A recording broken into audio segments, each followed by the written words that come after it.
आज दिनांक है 30/10/2022 और अंकित अवस्थी सर ने हमसे कुछ पूछा है, उसका जवाब हम जरूर देंगे। पहले अंकित सर ने जो पूछा है वो आपसे बता देते हैं।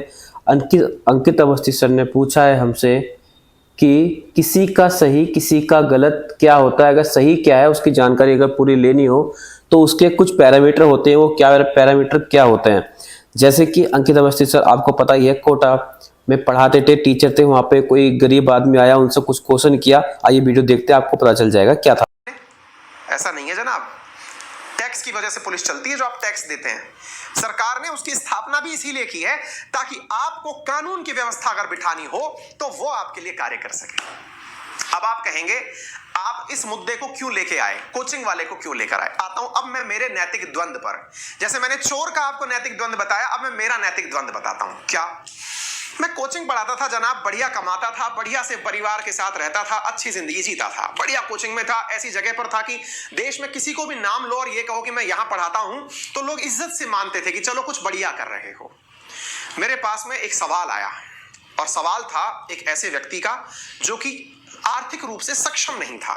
सवाल था, सर आप लोग लाखों रुपए की फीस लेकर के कोचिंग कराते हैं, आपको मालूम होना चाहिए कि क्लास 1 से लेकर 12 तक स्कूली शिक्षा होती है, कोचिंग कहीं पर भी एग्जिस्ट नहीं करती।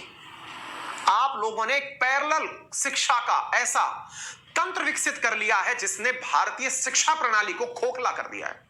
इतने भारी शब्द की कान में जैसे किसी ने पारा डाल दिया हो, कान पिघल गए। अंदर से ऐसा लगा कि मैंने तो पता नहीं कितना बड़ा घनघोर पाप कर दिया है, क्योंकि मेरी वजह से एक वो व्यक्ति जिसके पास में धन का अभाव है, जो पढ़ नहीं पा रहा, जिसके पास में आर्थिक रूप से क्षमताएं कम हैं, उस व्यक्ति को बड़ा नुकसान हो रहा है।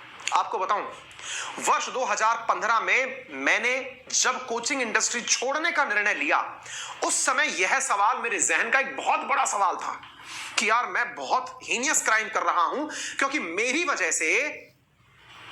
वजह से बहुत सारे बच्चे ऐसे हैं जो अच्छी शिक्षा प्राप्त नहीं कर पा रहे हैं। इसी कारण से मैं आपको सच्चाई बताऊं तो मेरे YouTube पे आने के बड़े कारणों में यही था कि मैं YouTube पर आकर के किफायती शिक्षा दूंगा, लेकिन वो नैतिक द्वंद्व कब तो अंकित सर ने हमें यहाँ पे बताया कि जो ये था कि फ्री में शिक्षा दे सके, इसलिए यूट्यूब पे आए थे। मगर राजस्थान सरकार ने अब मान्यता दे दी है कोचिंग को, कि उसको लीगली कर दिया है और एक बहुत बड़ा सा एक एरिया बना के तैयार कर दिया है कि आओ यहाँ पे कोचिंग दो। जो लीगली हो गया है कोचिंग का, इसलिए गुरुजी हमारे परेशान है, क्योंकि ये मानते हैं जो कानून है वही सही है, और अगर तुम कानून से अलग जाओगे तो वो गलत हो जाएगा। जैसे अगर कोई किसी को मार देता है और किसी से बदला लेता है, तो बदला लिया उनने अपने अकॉर्डिंग, मगर उसको सजा मिलेगी कानून की तरह से। अगर हर कोई ऐसे बदला लेने लगेगा तो फिर पुलिस का कोई काम ही नहीं रहेगा। तो अंकित सर ने बहुत ही अच्छे से समझाया है।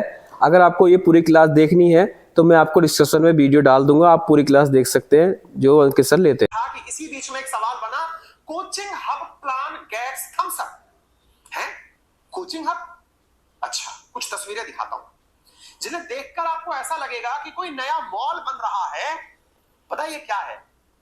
राजस्थान की राजधानी जयपुर के अंदर सरकार के द्वारा बनाया जा रहा कोचिंग हब। सरकार प्राइवेट में पढ़ाने वाली है, फ्री में पढ़ाने वाली है क्या? नहीं। तो क्या है ये?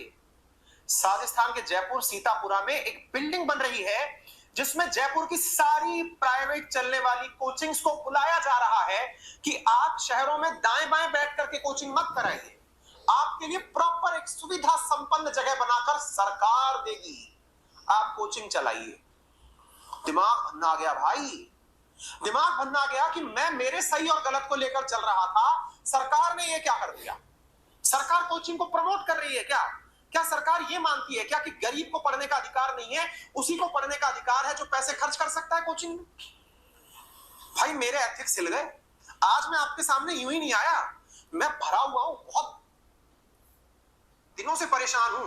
मैं आपके सामने इसलिए आया हूं ताकि अंकित सर का मानना है कि गरीबों का भी हक पढ़ाई पे होना चाहिए और अमीरों का भी होना चाहिए। शिक्षा पर सभी का हक बराबर का है, अमीर हो चाहे गरीब हो। तो हमारे अंकित सर यही कहना चाह रहे थे कि ऐसा नहीं होना चाहिए।